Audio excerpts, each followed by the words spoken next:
नमस्कार, आप देख रहे हैं सिटी पोस्ट लाइव। मैं हूं शिवानी जायसवाल। बिहार की राजनीति एक बार फिर गर्मा गई है और इस बार बवाल मचा हुआ है केंद्रीय मंत्री चिराग पासवान के बयान पर। दरअसल चिराग पासवान ने अपराध को लेकर सरकार पर निशाना साधा था और कहा था कि मैं उस सरकार को समर्थन दे रहा हूं जो अपराध पर नियंत्रण तक नहीं कर पा रही और इसका मुझे बेहद दुख है। बस उनके इस बयान के बाद ही सियासी गलियारों में बवाल मच गया। एनडीए के भीतर ही भीतर मतभेद खुलकर सामने आने लगे। जेडीयू ने नाराजगी जताई और माना जा रहा है कि चिराग पासवान को एनडीए की ओर से अल्टीमेटम तक दे दिया गया है। हालात ये हो गए हैं कि चिराग पासवान अब बैकफुट पर नजर आ रहे हैं। उन्होंने बयान पलटते हुए संकेत दे दिया है कि मुख्यमंत्री पद के लिए नीतीश कुमार ही एनडीए का चेहरा होंगे। यानी जो सवाल पहले सरकार पर खड़े किए गए थे, अब उन्हीं सवालों से पीछे हटते दिखे चिराग पासवान।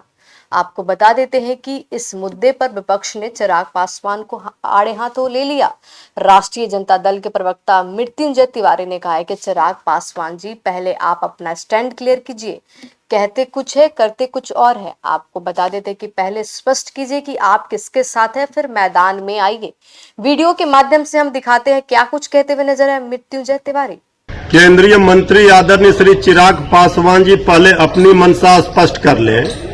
एनडीए की ताकत तो बिहार की जनता ने कमजोर कर दी है और एनडीए की नाव डूबेगी। लेकिन श्री चिराग पासवान जी ने तो बिहार सरकार की नाकामी पर सवाल खड़े किए और कहा कि जिस तरह अपराधी बेलगाम है, अपराधियों की बहार है, उनको दुख हो रहा है, वो शर्मिंदगी महसूस कर रहे हैं। तो पहले अपने एनडीए गठबंधन की चिंता करें। यहाँ इंडिया गठबंधन की मंशा स्पष्ट है कि बिहार को बचाना है, तेजस्वी सरकार बनाना है। ये बिहार की जनता ने ठाना है। एनडीए में सिर्फ फुटबॉल है, एनडीए की नाव डूबेगी, ये भी तय है। वहीं कांग्रेस प्रवक्ता शिशिर कौंडियल ने भी बीजेपी और चिराग पासवान पर तंज कसते हुए कहा है कि यह सब भाजपा के चरित्र का हिस्सा है। भाजपा और चिराग मिलकर खेल खेल रहे हैं और नीतीश कुमार को घेरने की कोशिश कर रहे हैं। हम आपको दिखाते हैं उनका ये वीडियो। देखिए, दरअसल चिराग पासवान तो केवल एक मोहरा है, असली खेल तो बीजेपी खेल रही है। अभी परसों दिन ही चिराग जी ने एक बयान दिया कि मुझे बहुत दुख के साथ कहना पड़ रहा है कि मैं एनडीए सरकार के समर्थन में हूं। इसके बाद से चिराग जी अपने ही गठबंधन के साथियों के निशाने पर आ गए। अब एक बार फिर से चिराग जी ने पलटी मारा है और अपने बयान को बदला है। साफ है कि बीजेपी और चिराग पासवान जिस प्रकार से खेल खेल रहे हैं, ये उनके चरित्र को दिखाता है। दूसरी ओर जेडीयू और बीजेपी की ने चिराग पासवान के बयान को सही ठहराया। जेडीयू प्रवक्ता अरविंद निषाद ने कहा है कि चिराग पासवान ने बिल्कुल सही कहा। मुख्यमंत्री पद के लिए नीतीश कुमार ही चेहरा होंगे और जीत एनडीए की होगी। वीडियो के माध्यम से हम दिखाते हैं क्या कुछ कहते हुए नजर आए अरविंद निषाद। माननीय केंद्रीय मंत्री चिराग पासवान जी ने बिल्कुल सच कहा है।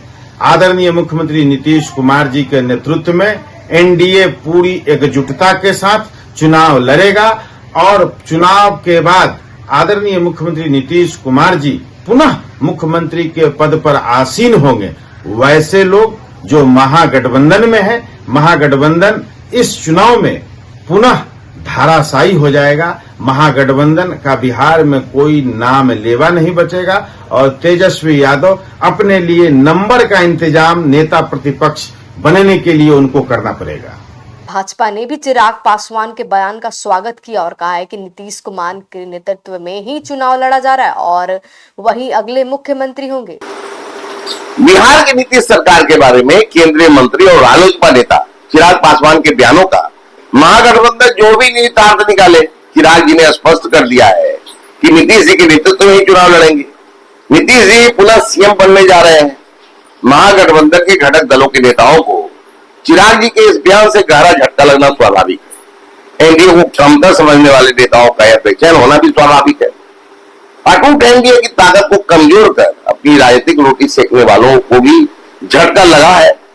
दलितों और कमजोर वर्ग के लोगों को एकजुट करने में लगे चिराग जी की पहल से एनडीए की नींव और भी मजबूत होगी और विधानसभा चुनाव में प्रचंड बहुमत से की सरकार बनेगी। तो सवाल ये है कि क्या चिराग पासवान ने राजनीतिक चुप्पी तोड़ दी या फिर एक सिर्फ राजनीतिक मजबूरी है? क्या एनडीए में सब कुछ ठीक है या फिर भीतर ही भीतर कोई बड़ा सियासी मोड़ आने वाला है?